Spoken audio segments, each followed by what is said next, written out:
About it. He's like, you know, your car's kicked out of my room. Oh, you're great. Yeah, I'm going. I mean, Yeah.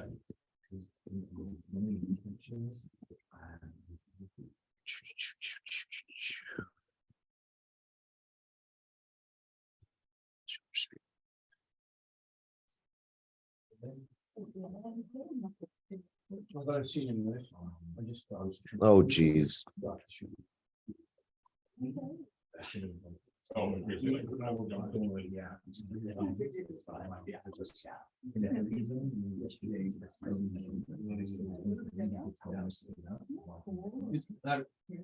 yeah.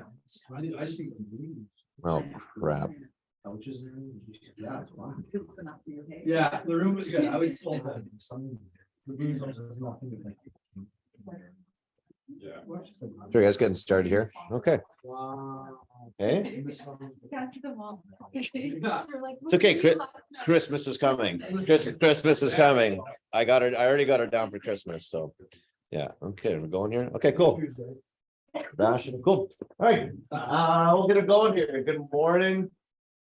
Good morning. As you can tell, we have a special guest, Sara Castellano, with us today. We're very happy to have her. So just a quick few announcements before I turn it over to Sara. Tomorrow at noon, just so everybody know, all the offices are going to be shut down. Long story short, we're giving our staff a half day off. We're sending all of our staff to Thermea, and they're going to go enjoy just an afternoon off because they've been working hard. So we're just treating them a little bit. So anyway, so at noon tomorrow, there won't be any staff in the offices. The brokers will still be around for any questions and things like that, but all the staff will be gone tomorrow. Cool. Also business planning. Who's registered so far? Business planning.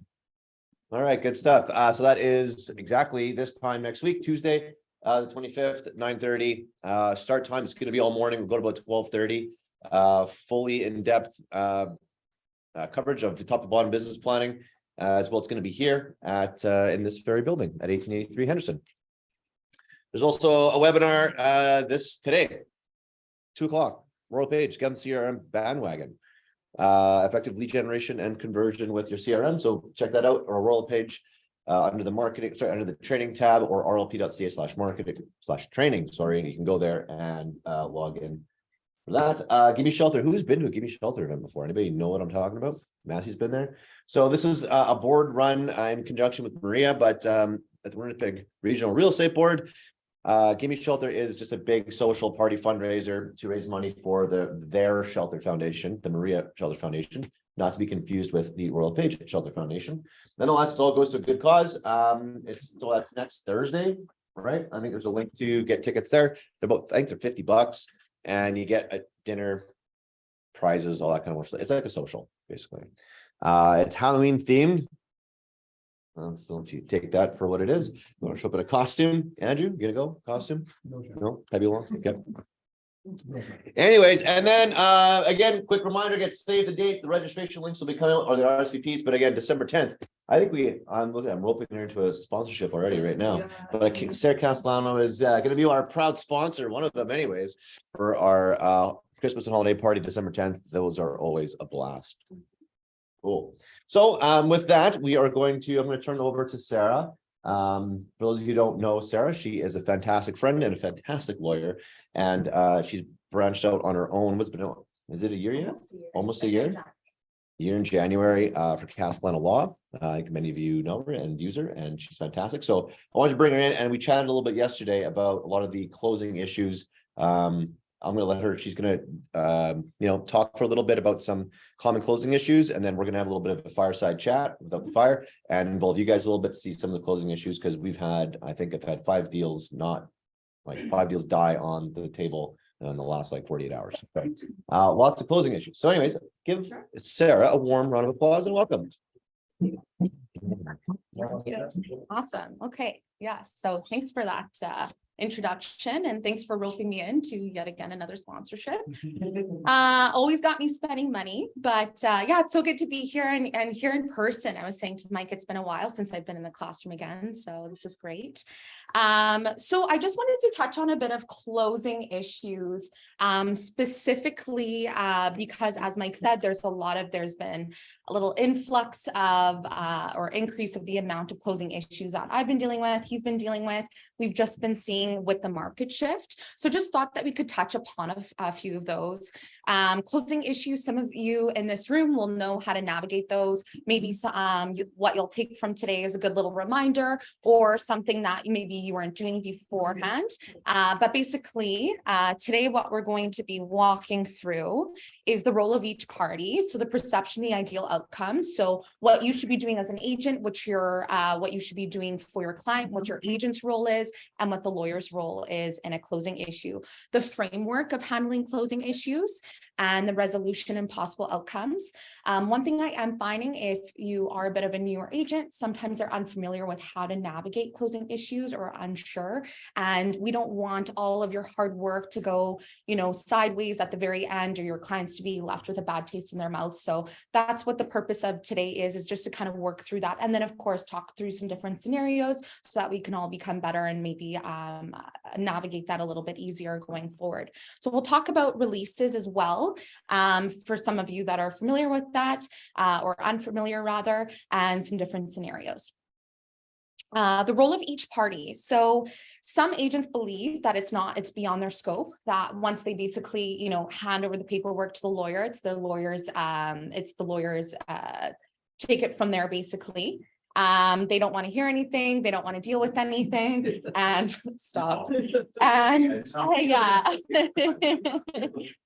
Or they think that their work is done essentially, or just leave it to the lawyer. I will say, just as agents sometimes don't want to work with particular agents because of their certain reputations or the way that they conduct themselves on previous files.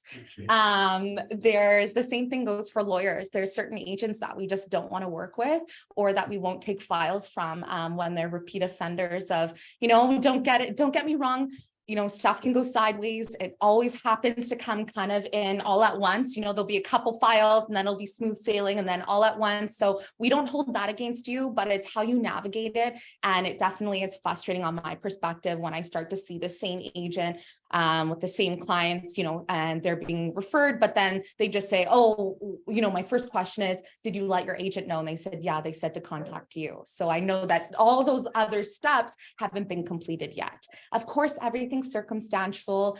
It totally depends. But just, generally, you want to intervene immediately. Then some lawyers believe that the agent should be handling it, or at least steering it or initiating it. There's some lawyers in the city that don't believe in assisting with any post-closing issues. That's really difficult for me to navigate as a lawyer on the other side of that, because if I'm reaching out, trying to reach a resolution, and that lawyer is not even willing to engage, well, obviously you can anticipate how well that's going to go. Some lawyers are collecting an insurance fee. So there's some lawyers in the city that every single file will automatically tack on an insurance fee onto their closing costs. What this insurance fee is essentially a guarantee that if any closing cost arises, or a closing issue rather arises, that they will mitigate or they will mediate accordingly up to a certain amount of billable hours. Well, here in real estate world, we use flat rate very often, billable hours. The average lawyer, their hourly rate is anywhere from $250 to $350 an hour. So if that insurance is covering you for only $250 a billable hours, that's only an hour's work. So some lawyers just do the insurance. Some will bill at their hourly rate. I have some colleagues that are taking retainers right up front in the amount of $250 or $300, and they'll release that if there's no closing issues, or they'll just use that and then continue billing the client at their billable hourly rate.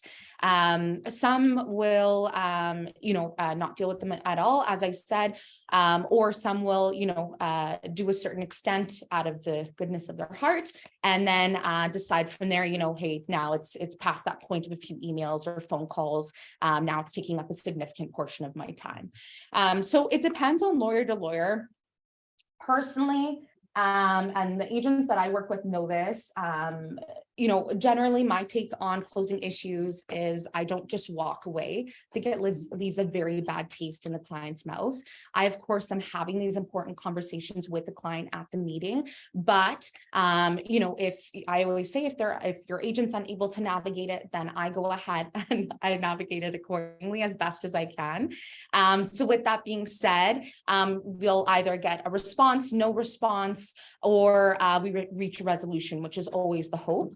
But again, to a certain degree, I will involve myself. I'm a bit of a pushover when it comes over to some of that. But, if it's taking hours and hours, if I got to, do a release, etc., then we kind of have those discussions. Maybe I might charge the client an extra 100 or 150, but I'm very upfront about that. If it's warranting extra costs, I will tell clients I'm doing this as a courtesy. When it gets to this point, that's when I will attack on extra costs. Just a word of caution, there are some lawyers that maybe aren't as upfront about that. So your clients then sometimes get hit with a hefty legal bill after. So again, whatever lawyer you're working with, it's important that Juan, paparazzi in here. It's important that your lawyer's style, what things are covered and what's not.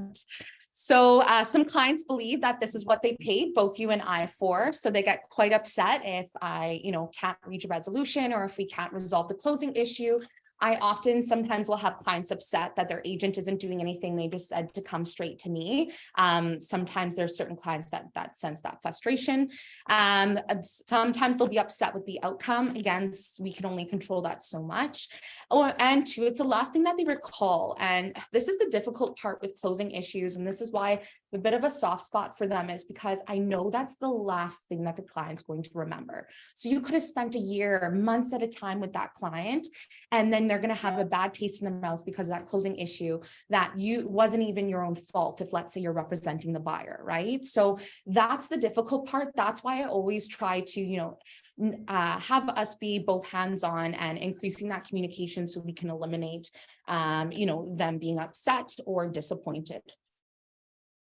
One thing I will say is I definitely can see a difference. If all I can tell you right now, all of the top producers, they are there because they navigate the closing issues accordingly. I can say that's the biggest thing I can see with top producers is the way that they conduct themselves professionally, or agents that have been in the business for a long time, how they conduct themselves professionally and how they deal with those closing issues with their client, with me. They don't just, up in arms and walk away. So even there's some agents that I do the most work with, but I'll have the least closing issues with. And that means that, of course, there's warranted, sometimes it happens, it comes in waves, etc. But I genuinely can say that I do see a big correlation between being a top producer, being a professional, being in the business, knowing the business, doing your job well, and the amount of closing issues.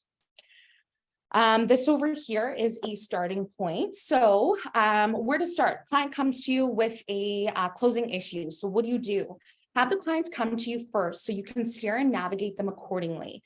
If they are contacting you about a broken dishwasher versus an unclean microwave, you need to be able to steer that accordingly so that they're not going to their lawyer and incurring billable hourly costs over a microwave. You see what I'm saying? So it's very important that you are still their point of contact. I know you just want it to be done. You just want to see your payday.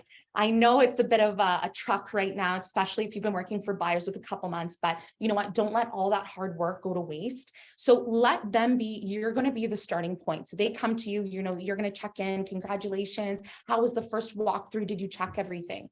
Evaluate your client's concern, review the offer to purchase. Was it like this when the home was viewed? Was a working order on the day of possession? Is there a PDS? Was there inspection? Contact the agent. Hey, you know what? My client's noticing that the furnace isn't working. Is there a switch or something? I think a softer approach, and we all need to remember that, it's how you lean into it. It's how you approach things, right? And I always have this conversation with my clients as well. I always say, we're going to lead with kindness.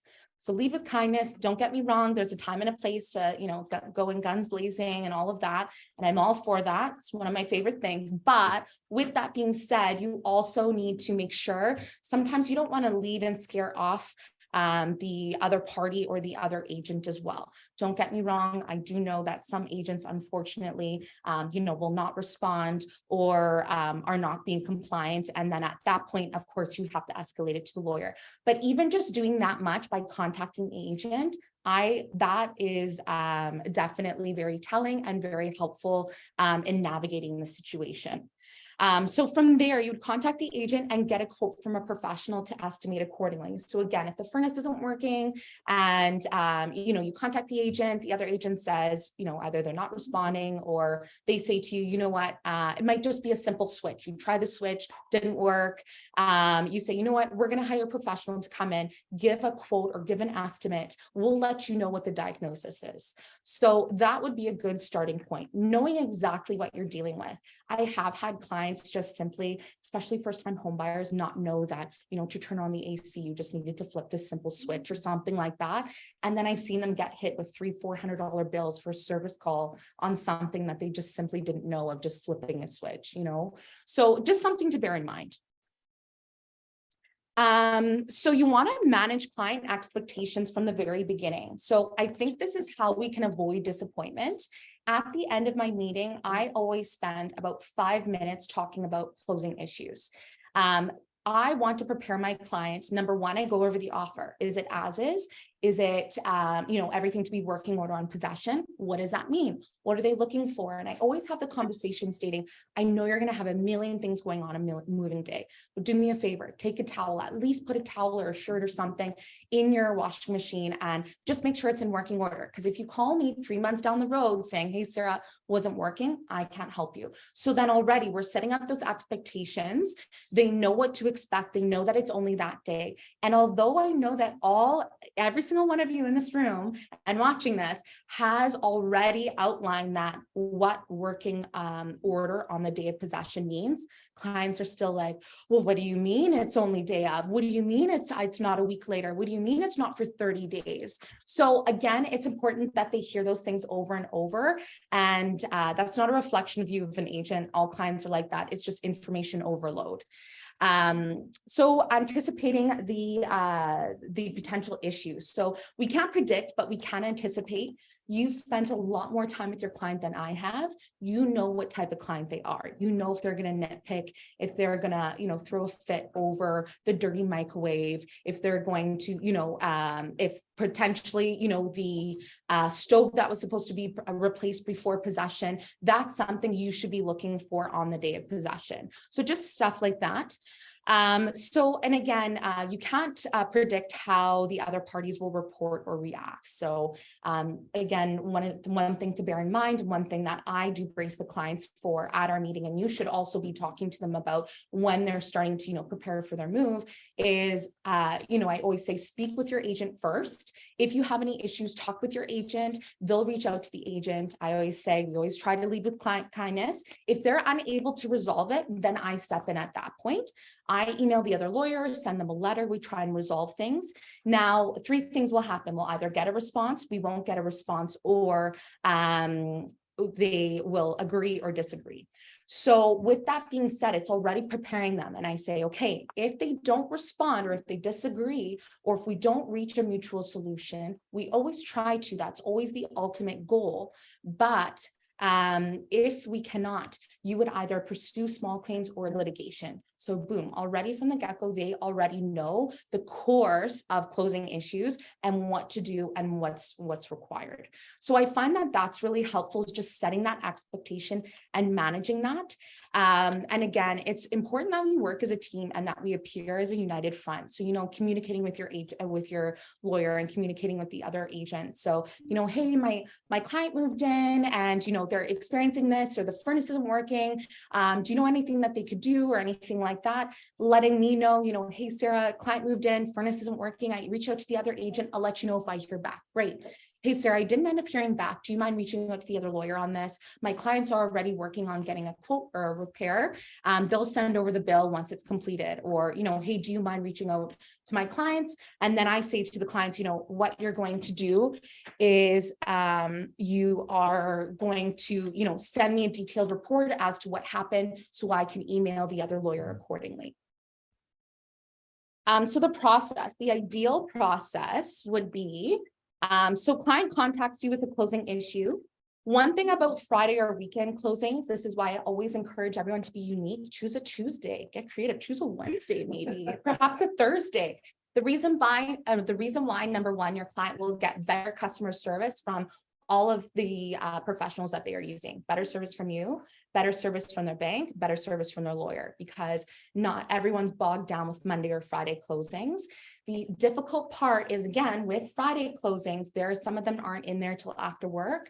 Just this weekend, I got an email closing issue Friday night, 9 p.m. So if I email that other lawyer, I'm not getting a response until at least Monday, maybe Tuesday. So in that regard, again, it's super important for you as an agent to be very hands-on so that you can get that response from the other agent. I still emailed the other lawyer, but you think I've heard back? I haven't yet. So with that being said, hopefully that agent's able to reach out to the other agent and resolve it before the weekend's over in a more timely fashion than I would.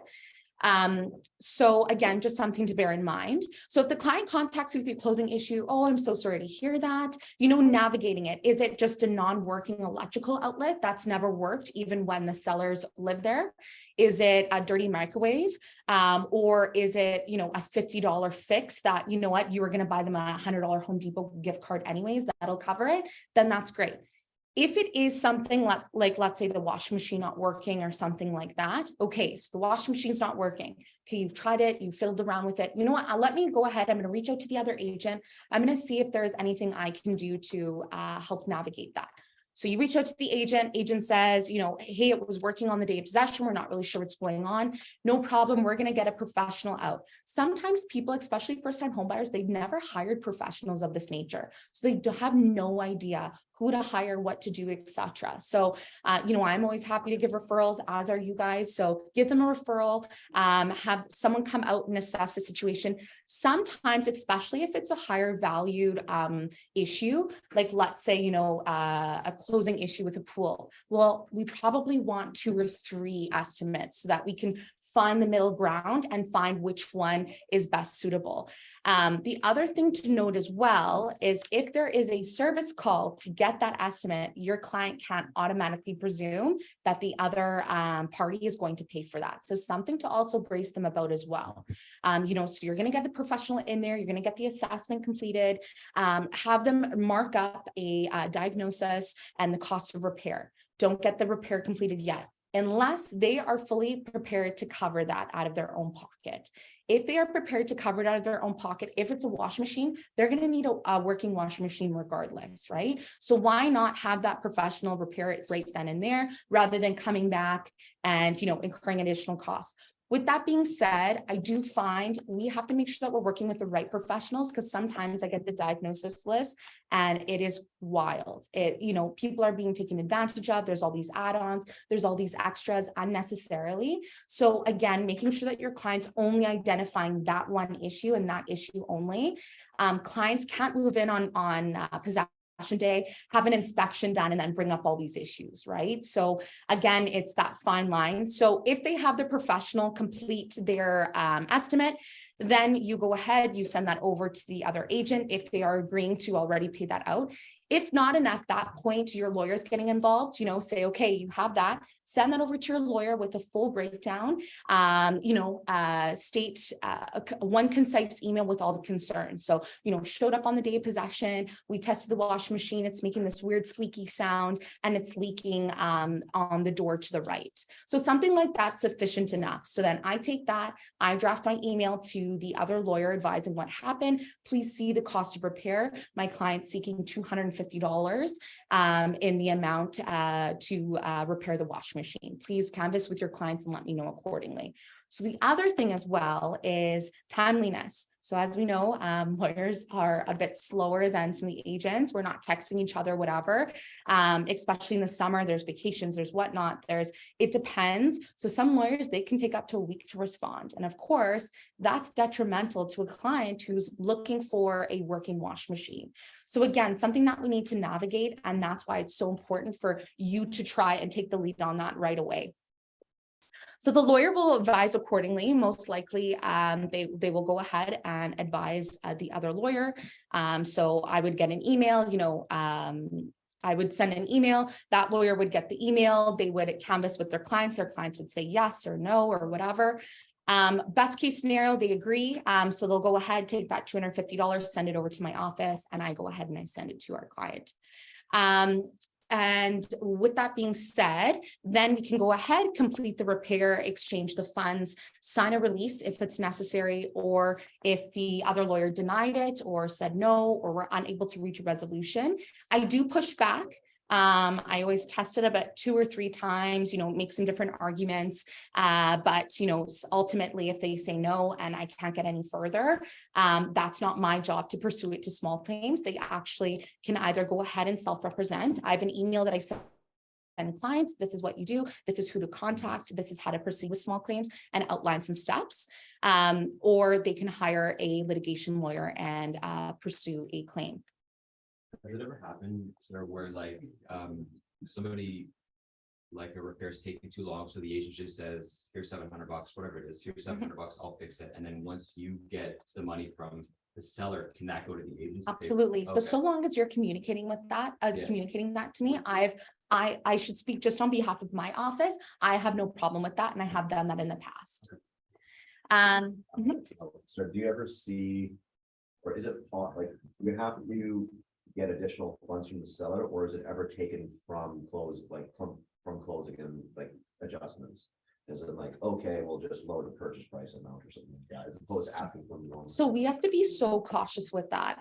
And that's, I'm glad you brought that up, because I've had that on. So I just had a closing last week, and shit went sideways.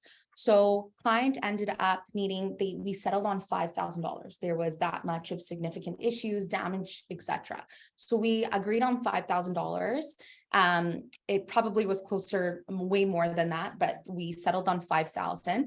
So, the other lawyer was going, we're adjusting, purchase price, or the agents were. And I was like, at this point, we can't adjust the purchase price because the bank is relying on that. My clients relying on that. We would have to go through the entire process again. So what we do is we go on our closing costs, and we added it as a credit on closing. So what basically happened was we still went about the transaction normally, but instead of them sending me, let's say if it was 200,000 for my client with respect to the sale proceeds, now they're only sending me 195,000 because they're keeping the 5,000 for their client. So that's more my preferred way of going about it. And I know a lot of other lawyers, we can't adjust purchase price if all of that stuff's already been done. Now, let's say if it's, 4 weeks before closing and the bank paperwork hasn't been completed and we still have time to notify the bank, that's no problem at all. So it just depends where you are at the transaction stage, or if it's already closed or not. Sorry, one follow with that. Let's say, so it's possession dates occurred, but the money hasn't transferred yet, or whatever it is. Is there any they don't have the money yet? Can you stop payment, as a buyer being like, no, let's. Yeah, so I get asked that all the time, hey, can we hold back funds? Don't send over funds. And it's like, we can't do that. We can't, we're contractually bound, we're legally bound. I would love to, but we cannot. That's why it is so important that you stipulate, you carefully write and stipulate exactly what you want in the contract. Because if you want some sort of holdback to occur, well, at that point, the other lawyer and I have already exchanged our trust conditions. I can't go back and go, oh yeah, by the way, can I get an extra 10 G's set aside for my client? That won't fly. I wouldn't, if I was on the other side of that, I wouldn't agree to that, nor is the other lawyer. So it's really, really important that when you're drafting your offer, trying to predict and you're trying to, should I be doing some sort of holdback? Is there something that would be warranting a holdback? So again, if your client shows up, there's a significant closing issue, we can't disrupt the funds, so to speak. So releases. So before I get to releases, it's important to remember to compromise when necessary to make clients happy. So you know, I've had a lot of agents, and I will say, you know, it shows a lot to the way that they conduct themselves professionally, etc. It may be the difference of, you know, you getting a referral from them or not. Sometimes they'll just say, you know what, it's $150. I got it. Don't worry about it. You know, I was going to get you a closing gift anyway. This is why sometimes too, I even say to agents, maybe you want to hold off on the closing gift because maybe there's a repair you have to pay for, or maybe there's a $150 Home Depot gift card that they might need, or $50. Like, that's what bugs me, is when lawyers, so to speak, are wasting their time over $50, because that's not worth my time. That's not worth your time. And that's not worth the client's time. So again, we have to manage expectations. I get it, the principle, but when we're fighting over stupid things like microwave, for me, I'm a sucker. I will still send the email. I had an email from one lawyer about dog poop, dog feces in a backyard. And I just kind of looked at it and was like, you know, this isn't worth my time or your time. And I knew it was one of those lawyers that was billing their client hourly. And to me, that was just unfair. So there's a certain degree, there's a certain, you know, also it's up to us as the professionals going, you know what, I see stuff like all this. I see stuff like this all the time. For example, cleanliness. And I always say to clients, my level of cleanliness might be different than, you know, Bob Smith's level of cleanliness. So would I wash out the cupboards? Absolutely. Is he going to do that? I don't know. Right. And that's something that's hard to quantify and to see damages on. So that's something that I often see that there's a disconnect on. Or outlet plugs. You know, are we going to go after the sellers for the outlet plug that hasn't worked in 40 years? Well, you know, of course, that's not something that they're thinking of when they're filling out the PDS. However, you know, is it worth all the time, energy, effort, especially small claims costs? You know, if it's going to cost you $100 and a day's missed of work to pursue your small claims, is it worth the novelty of the $75 that you're seeking, or $300 or whatever it may be? So conversations that are important to have. And those are the types of conversations that I do have with the client if it escalates to that point. So again, it's just compromising when necessary, tossing in some money or covering the expense. You know, I've even, you know, sometimes as a courtesy, done some different things for clients and stuff like that. So there are certain things that we can do at our front. And knowing when to walk away or take the reasonable offer. You know, if they're offering you 1,000 and you wanted 1,100, take the 1,000, you know? So again, it's up to us as the professionals to convince our clients and to back each other up. Sometimes I have agents call me and go, you know, I already had this conversation with my client. Do you mind having the same conversation, whatever? Absolutely. We need to look as a united front, and we need to stand by each other as professionals. Time, effort, cost, you know, does this outweigh the benefits? So again, with a small claim or litigation, you know, often this year we saw an outstanding amount of claims for water and foundation issues and all of that. And, you know, I've had to have those difficult conversations with clients where it's, you know, I'm stating your deal closed 8 months ago. What, you know, what are we going to do? What are you know, you have to do the cost to benefit ratio. And is this worth pursuing? Or, you know, what even rights do you have to pursue, etc. So releases, sellers versus buyers. So if my client's on the selling end and we, you know, agree to $500 for something that wasn't in working order on the day of possession, I, as a seller's lawyer, will want to protect my client and have the other party sign a release. So that's just how I run my practice. I think it's a good way to protect your client. Not all lawyers will draft a release or, you know, are of the same belief. So something again to kind of flag and discuss. Or two, if you are going ahead and you're negotiating something, you may want to have a release. So it's up to your discretion. Sometimes when it's on nominal things, I say forget about it. But if, you know, there's a significant amount of money is being exchanged, or if you think that the sellers or the buyers rather are the types of people to come back to you, it's definitely important that you get this paperwork in place. So who drafts this? I typically draft it. And or, you know, you could draft it as well for your client if, let's say, lawyers were not involved, and when to sign one and when not to. So obviously, if my clients are on the buying end of it and they're foreseeing a lot of issues, I have to have a conversation with them. If this is a full release saying that you can never, ever come back to the sellers on any other issue, not just about the furnace, not just about the washing machine that you already discovered, but about anything going forward, I have to have that important conversation with them so that they know what they are fully signing. I have had clients get a settlement of, let's say, $3,000, and after that conversation, not want to sign anything, be willing to walk away from $3,000. I've had other clients, stating, okay, I understand full well that I'm going to take this $3,000. I may discover something later on and I can't go after them for it. A specific release is specific to that particular item. So for example, specifically to that washing machine or specific to that furnace. So that's what it means when we say full release versus specific.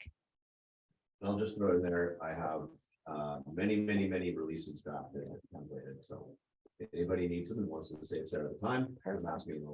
Perfect. Yeah, that's helpful. I appreciate that. So next is some examples. So just, this is the last slide here. I figured I'd just bring up a few examples. And then Mike and I kind of will do a open, what did you call it? Campsite fire dialogue without the fire. I was like, never heard that before. Okay, so this over here is okay, so the seller not following through with repairing something. So we see this a lot, and we see this very often, right? Where, seller promises to fix, window, for example. The seller promises to fix window. And then your clients show up day of possession and they're like, what the heck? The window's not repaired. So how do we avoid this? Holdbacks. You need to write in consequences on your offer to purchase. The best way is holdbacks through lawyers, because we can hold one another accountable and we can go ahead and we can inflict trust conditions and impose trust conditions on one another. Now, this is something that's difficult when I'm navigating closing a deal. If I predict, or if I foresee, for example, if I predict that there's going to be a problem or something like that, and I try to go to the other lawyer and go, you know what, my client wants a $10,000 holdback. Well, the lawyer on the other side, just as though if a lawyer was to approach me about the same thing, I'd say, look at the offer, no holdback, sorry. So we want holdbacks drafted in the offer to purchase wherever possible. Okay. So for example, a holdback of $5,000 to be held in trust by a vendor's lawyer until completion of the window has been successfully completed and deemed satisfied by both parties, for example. Something to that effect.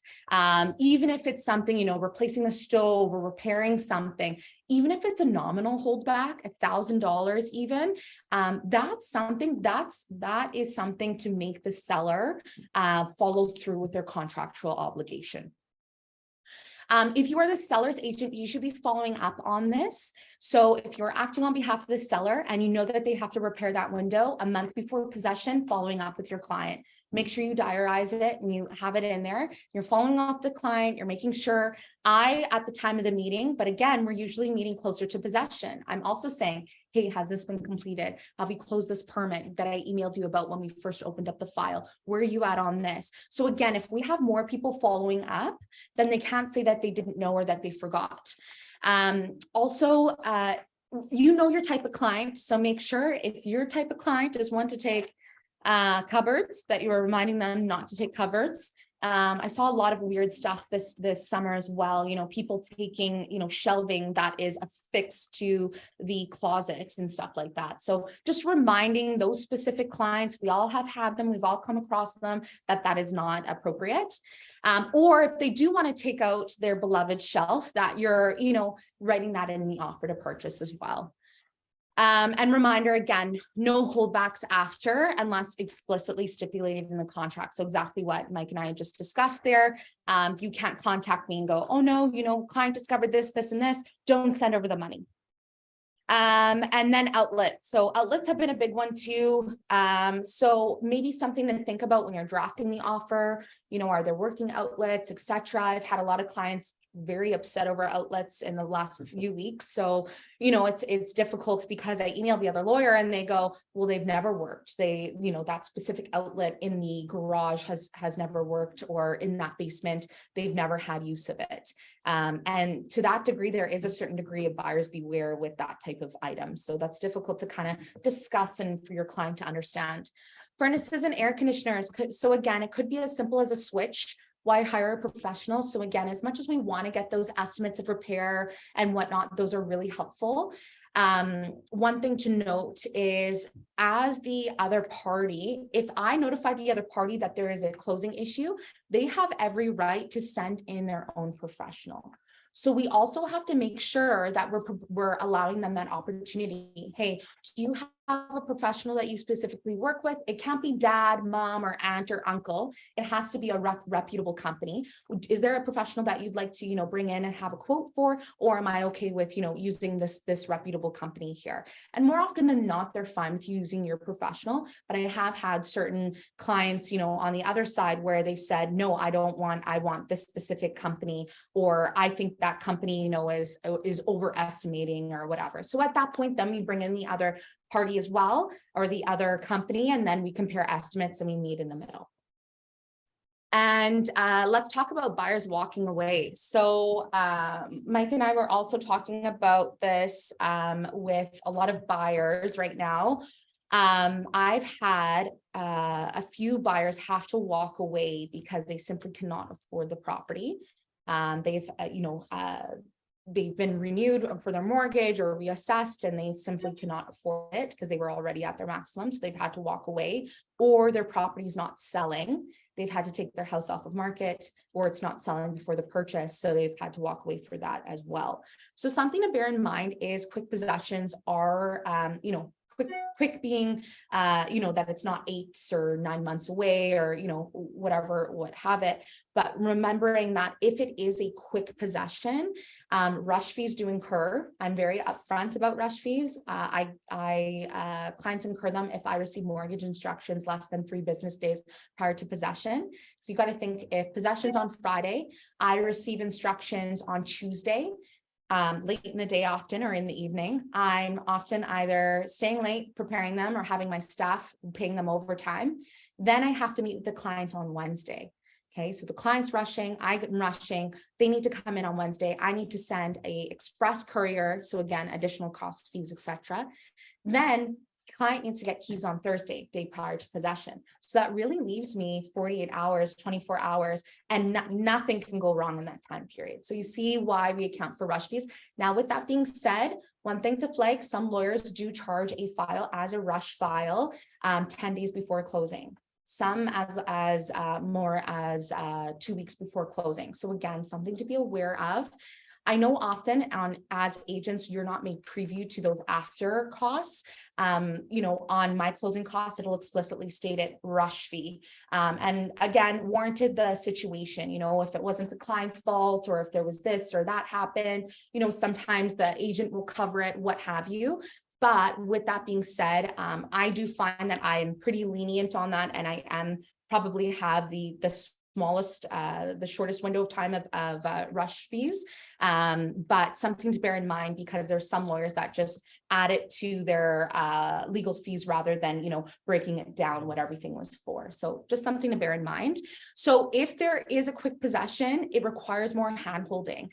So making sure that especially the first-time home buyer, they've met with their bank, they have everything in order, etc. I have had quite a few deals have to be rushed due to the advisor just not being on top of things. I know we all have our designated professionals, and it's always hopeful that we have our people working with those specific professionals, but it's difficult when, they choose a lawyer or a mortgage advisor, or someone that you're not used to working with, or maybe newer or something, and, they're not getting things done as much in a timely manner. So, that's always sad to see when possession has to be moved or delayed due to a mortgage advisor or someone, them going away on holidays, and the client didn't know, hey, I didn't know I had to go in and sign documents. So again, just the little check-ins can make all the difference. So those were all my examples. That's kind of just concluded there. Cool. So Thank you very much. yeah. Thank you. Yeah, so I wanted to kind of just talk through a little bit about, we talked about some closing issues, not so much on the little things, dishwashers, washers, dryers, all that kind of stuff. But on big stuff about clients not closing. So like, as I mentioned earlier today, we had, I think we're up to 5 forfeited deals in the last week. Yeah. Where buyers or sellers are not closing at the 11th hour, they're just not coming through. So we've had, I can't remember all of them right now, but one came yesterday evening, buyer saying, I can't close, I wanted to raise my money in a certain way, I couldn't really get it together. In time, I'm gonna need you after 2 weeks for possession in order to get my stuff together. And the seller's saying, no, we don't want to give you the 2 weeks. And now they're going to be going basically at it, because the seller says, well, I want my deposit, I want the deposit. Didn't like being quote unquote jerked around. Another one was a similar thing. The buyer actually just walked away, says, keep my 10 grand, I'm moving to Belize, buy. And just walked away from their 10 grand deposit. Seller's left holding the bag. It's been 3 months, market's gone down, they can resell their house, they've already moved. Damages are actually would be quite substantial in this case, but the buyer's in Belize. They're gonna say, bye, I'm moving to Belize, that's it, walk. That's the other thing. So. Is typically when parties walk away, typically, like, that's the thing automatically, could they sue me? And absolutely they could. I think we're gonna start to see that. Yeah, and that's kind of what I wanted to bring to you guys' attention to. We haven't seen, so in the last 2 years, we saw prices rapidly escalating. You might remember there were some sellers refusing to close, right? Because, well, my house, I sold it in March and now it's May and it's worth $30,000. I don't want to close, or I want more money, and those kind of things. And then sellers were, and buyers were really picky, saying, hey, I spent $150,000 over asking, and you took the picture that I wanted, and they go nuts, right? Yeah. Now what's happening is the opposite, right? We have a rapid decreasing home prices, rapidly slowing market, and now the buyers are starting to get their leverage back. And in this case, they'll say, fine, well, I'm not closing. Now, if the seller has to resell, they're at a loss.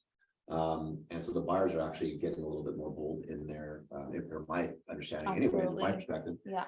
They got some more leverage because their houses, they don't want to buy the house anymore because it's come down in value. And they're looking at the market saying, well, look at all the other homes in the market now. I could actually go buy that one at a lower price. So I don't want to close. Or they can't sell their property as well. That's Right. another thing, right? It's- They can't sell, they can't get a bridge loan. They're, maxed out. I've had a lot of clients, new builds, because, they qualified at a certain amount. Now, as we know, possession dates get delayed, etc.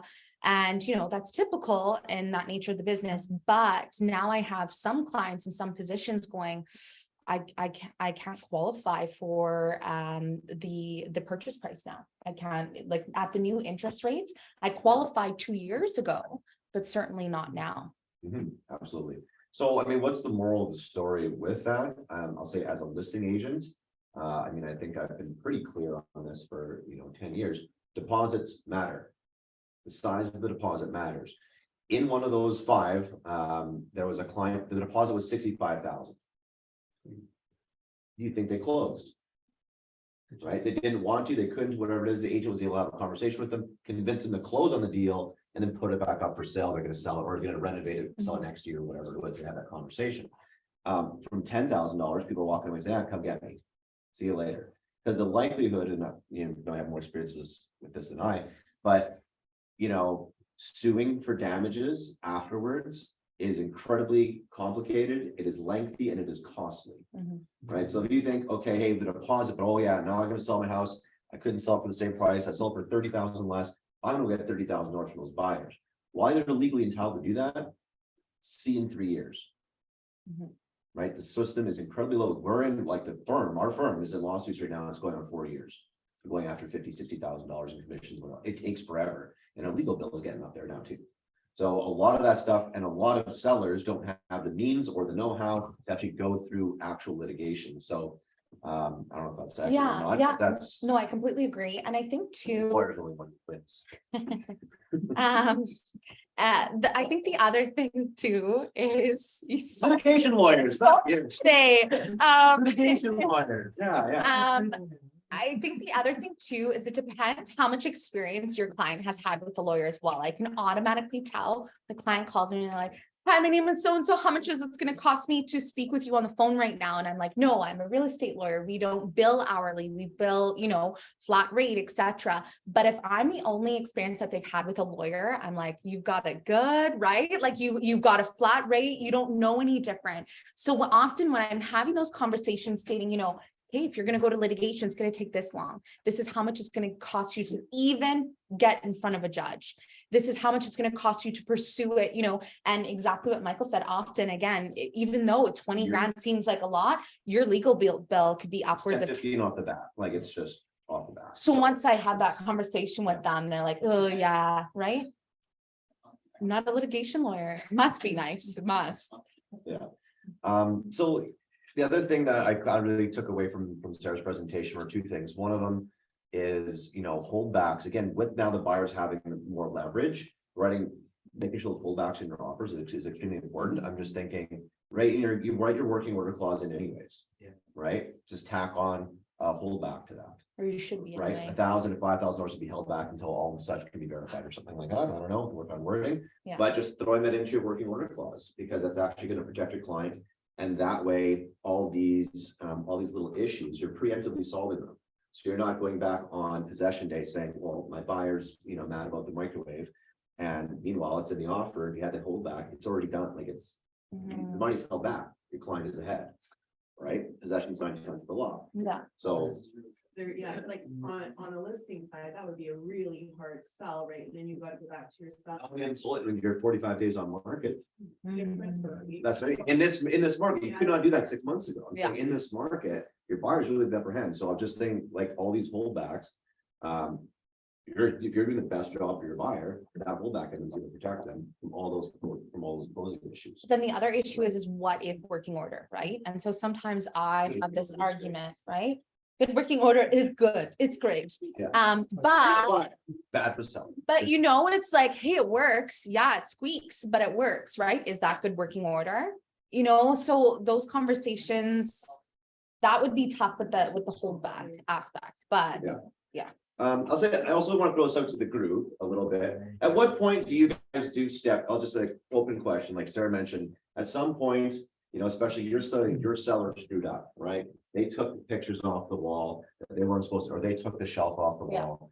At what point, do you guys get involved and actually say, okay, fine, I'm gonna step in and just get rid of this for my client so I can be the hero? Because that was the other big takeaway for me, is reminding, right, your last impression is the lasting impression. And that's what they're gonna be left with, is how do you handle these things? So clear, when do you guys step in? When's the appropriate time to say, you know what, just burn a check here and get this over with? Well, as you See, your client's at fault. Yeah, well, if the other, or I mean, I I guess. feel like if the all other you guys person- do a good job at this, like Nico and Andrew and Before, Sebastian. if you could tell that they've sort of gone out of their way to like hide that, as it like the sellers kind of, you could tell they knew it didn't work and they just tried to sneak it in there, then I don't think I would go out of my way to pay for that. Yeah. But if it was just one of those things where it's like, shit, bad luck, like dishwasher's not working, it worked a week ago, then yeah, I just try to keep it from me, but never going to lawyers, just to stay there one time. I had one where the stovetop was on back order. And it was already ordered way before. And then possession came and it still wasn't there, so obviously, the buyer's freaking out. So the seller's like, okay, well, I'll just return the order and just give them all the cash and they go buy their own stove. Yeah. And this is what they did. Yeah, so I mean, it's always, again, it's a business decision on your end on how happy you want to keep your client and how happy you want to step in. I'll say there's two cases we had also in the last week, lots of closing issues. Similar situations where the seller promises were made by the seller to the buyer outside of the offer. Right? I'll fix that. Yeah, and the other one was like, yeah, we'll leave all of those. It was like, Right? conversation. Yeah, well, it's like that, or it's over text message between the agents, whatever it is. Yeah, it's like, you know what, my client was wondering, is a flower pot, can it stay? They say, yeah, sure, absolutely. And then they show up on possession date and the flower pot's not there. Right? Now, here's what happens in those cases, again, depending on what side you're on. So who's at fault? Let's say everyone, it's a best, let's just exactly that. deal's done, they say, you know what, buyer comes back afterwards, or it's pre-negotiated, I should say. And guy says, oh, by the way, can the flowers from the big flower pot stay in the backyard? Guy says, absolutely. Right? Moves in, flower pot's not there. Buyer says, what the hell, why I wanted my flower pot? You said it was gonna stay. Who's at fault? Buyer's agent. Well, the seller, because he promised that it would be there. Buyer's agent.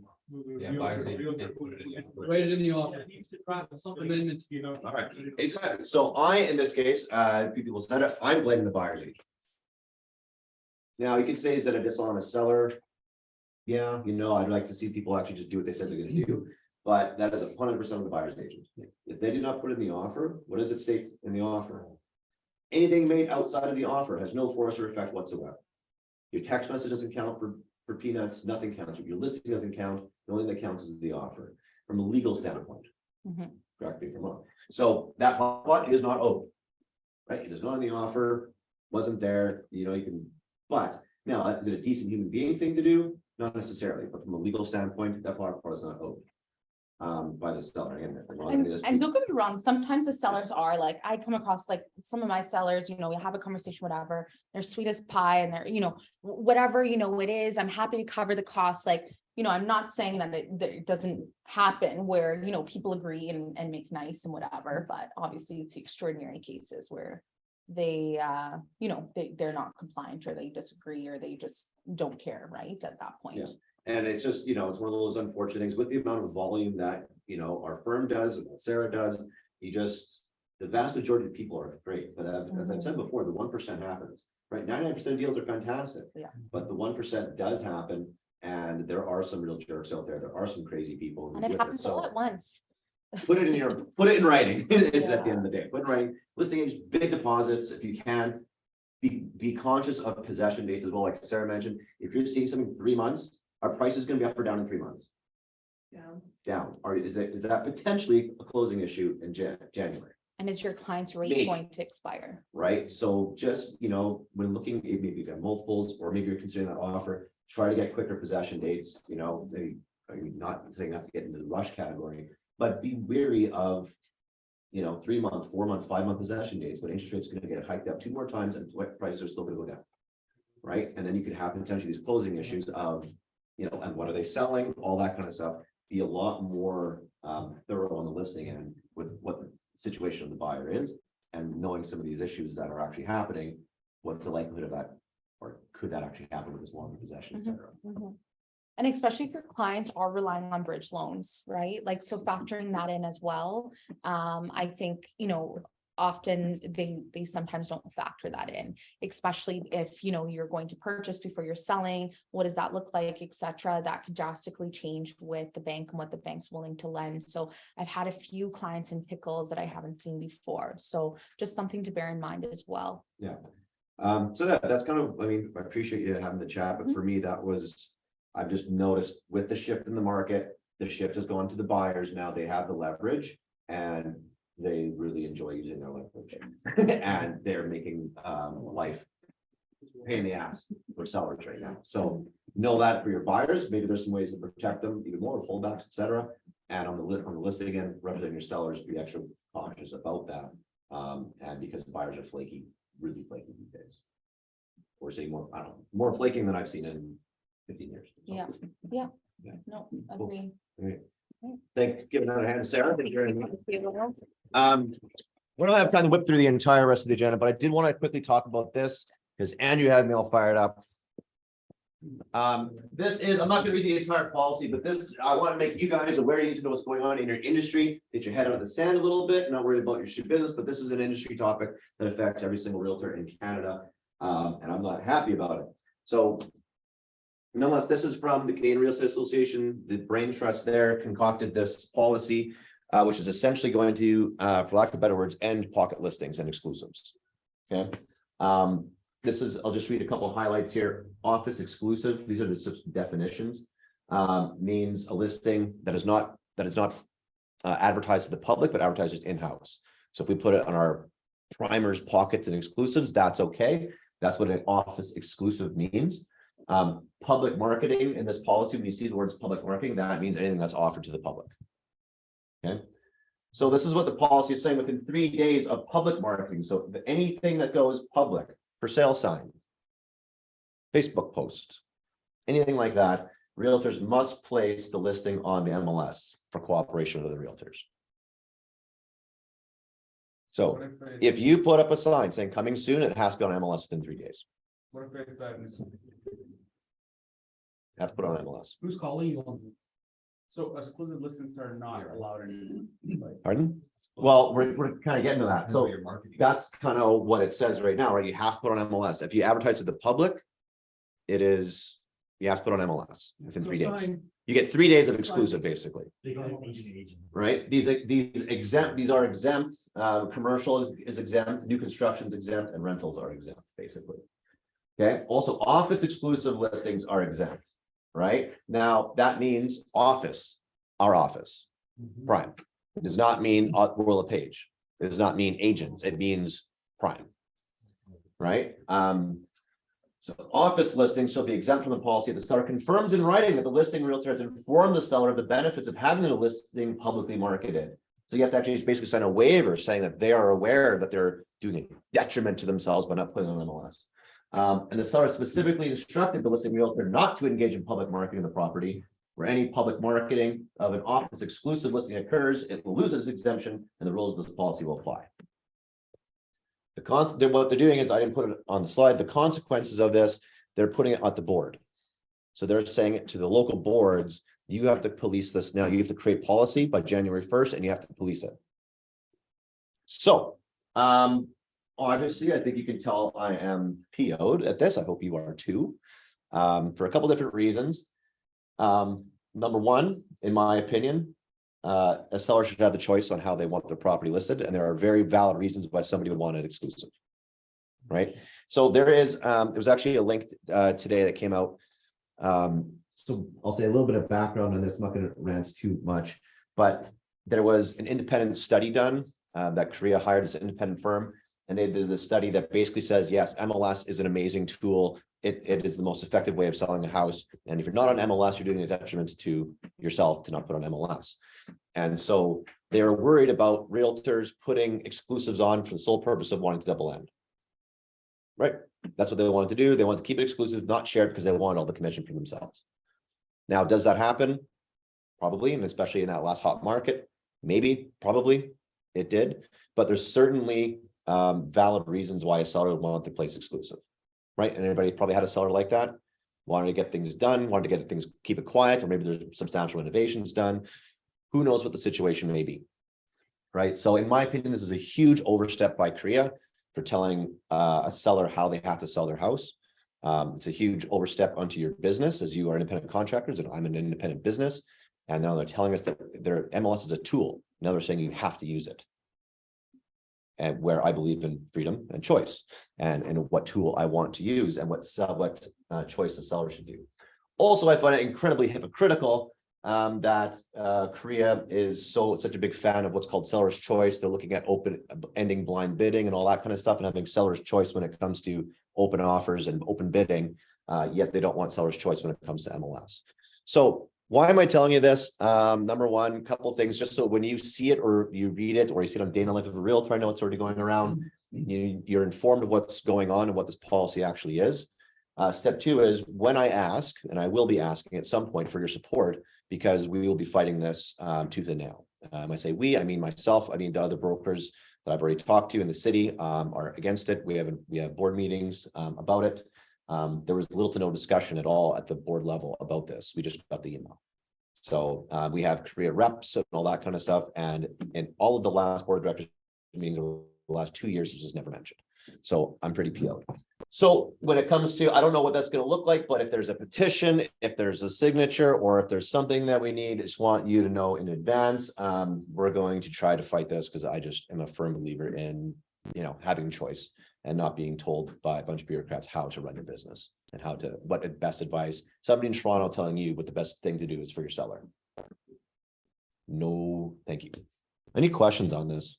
Is it considered outside office exclusive if you were to talk to a Max agent about? Yes, office, you're allowed to do office, that's it. only private agent? Yes, so now, on that note, now we have the biggest office in Manitoba, so we have a bit more of an advantage now again, so, but that does put other smaller franchise or Yeah. offices at a disadvantage.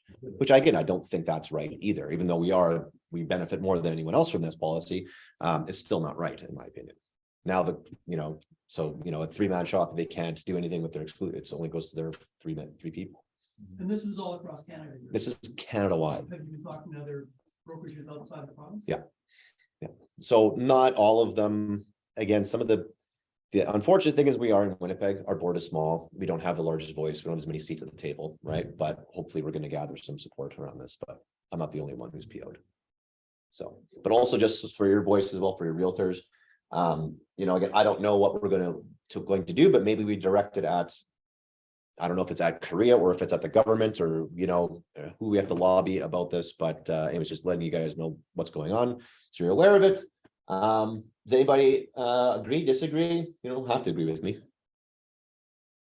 I'd like to know maybe what the data is when, if you bought that on an exclusive listing, like every exclusive listing I had, I sold to someone else on this brokerage. Is that normal? Like, or is that what we're doing? We're selling it to each other or? Well, that is what will be permitted is if you do an office exclusive, so you put it out to prime agents and with a waiver, then you can do that. But you couldn't keep a pocket listing and put it on Facebook Marketplace Yeah, or and Kijiji or anything I like that. guess prior to me doing an exclusive listing, like for me in the past, it's been people have been afraid of COVID or they don't want 1,000 people in their house for like all these Yeah. other off, shoot reasons. So that's been great because I'm like, are you sure? So for them to sign a waiver for me personally and from my past doesn't seem like a big issue, but I'm also not Facebook marketing my stuff. So are there a lot of people doing that in our brokerage or in the province? I'll ask I the guess colleagues not around the even- room. Not even putting it on your website or any social, any public platform, it would just be like, just. You just could put it in our marketing private, or the Primer's Facebook thing. or I can put a bulletin board, Yeah. like, that would be it. You could only do it like in office. You can't, no public advertising But you whatsoever. basically have 3 days to do that. So that would be like the coming soon stuff, Right. right? That would be like coming soon. People leave it up there for 3 weeks, to get some leads and whatever else. So you're listening out on that kind of lead generation for the coming soons. But the bigger ones is for a true exclusive listing, right? That you go and you try to, especially I said, there's so many examples where exclusives that's the choice that the seller wants to have because they want to keep on the DL or it's a big deal or it's a public figure or they don't want the sign in the yard or whatever it is, right? They want to keep it on the down low. So, yeah, I think having somebody tell me exactly what's best for my seller without talking to my seller is completely asinine. And I'm really happy I got to use the word asinine in this meeting. It's one of my favorites. Yeah. I like 3 days, it sucks when a coming soon sign is up for 2 weeks and you're like, hey, is this coming or not? So that's kind of nice, but outside of that, I think I think it should be what the seller wants. Yeah. I like it that the seller is now being forced to be informed. I think that's great. about I think that- that's totally that great. Portion, so moving forward, if it was like there is an Yeah. exclusive.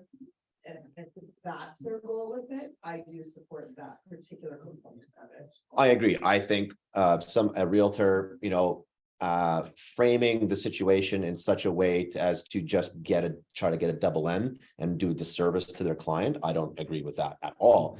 And so if that waiver helps that, I think that's great. I just don't think you should be forced to put it on MLS. So I agree with most of this, except for that part there. But you're not really forced because if they sign that waiver, then you're good, right? Only for office listings. Oh. You can't take that, even if they sign that waiver, you can't put it on Marketplace or Kijiji or you can't even tell your friends about it. Unless within 3 days it goes on. So the only. And that's thing 3 is days. Just update is the waiver, right? Saying like, hey, we'll waive this, but then you're allowed to do whatever you want. Yeah, I mean, we would just add probably a clause in the exclusive listing contract, right? That says, I'm aware that I'm not getting as much exposure as MLS would or something stupid like that. That last part you said, you can't even tell your friends or your phone contacts. Public marketing. Public marketing, if you remember our definition, is representation or marketing of a listing to the public and or any realtor not affiliated with listing broker. So you can't double end basically at all. Well, you can double, no, you couldn't go home and tell your friends about this pocket listing that you have. You couldn't go call the Remax agent at Gimme Shelter and let them know about the pocket listing you have. Tell your clients. so- Unless You can tell, 3 days. you can tell, anyone in our office. And obviously all your clients.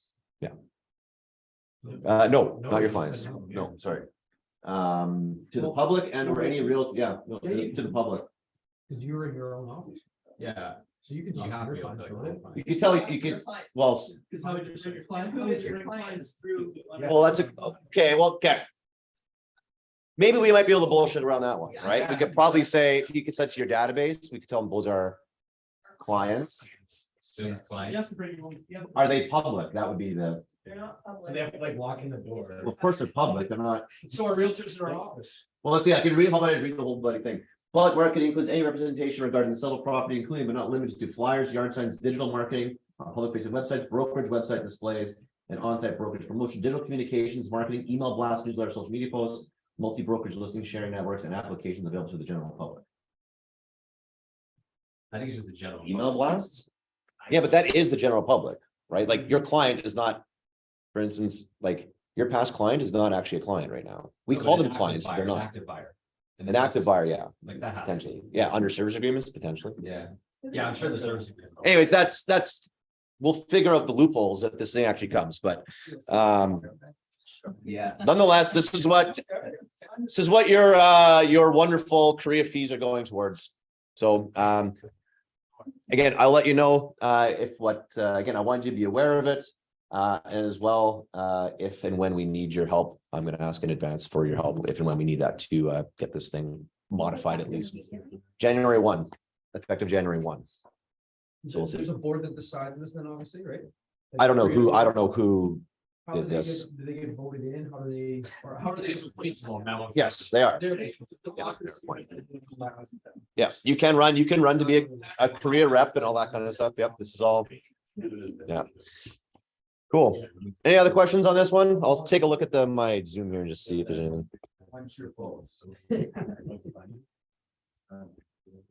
Nope.